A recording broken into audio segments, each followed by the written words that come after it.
adalah tradisi di Aceh, di mana setiap menjelang hari besar Islam, yaitu hari raya, baik hari raya Idul Fitri, mau Ramadan, mau Idul Adha, seperti hari ini pasti ada tradisi masyarakat membeli daging dan para pedagang daging yang sifatnya kagetan.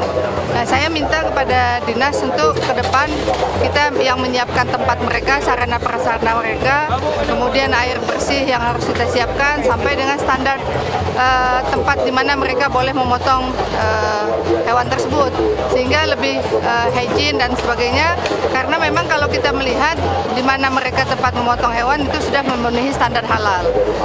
Tapi tinggal kita bagaimana membenahi tempat-tempat lokasi yang kita bolehkan mereka berjualan, tapi benar-benar harus kita yang fasilitasi. Jadi tidak terkesan mungkin kotor, tidak hygiene dan sebagainya. Maka hari ini kita melihat kondisi seperti ini, mudah-mudahan standar ke depan sudah memenuhi standar yang lebih baik.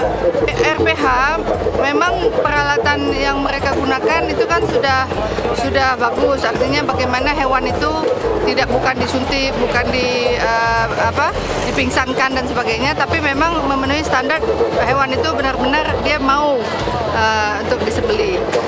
Pisaunya, tapi lokasinya juga masih belum memenuhi standar hygiene. Jadi saya minta untuk agar mereka melakukan gotong royong dan kemudian merehabilitasi tempat tersebut sampai dengan memang untuk limbah yang besar itu sudah dibangun, ipalnya sudah ada, tinggal drainase yang di depan itu juga harus pakai drainase, jadi semuanya itu akan lokasinya jadi bersih.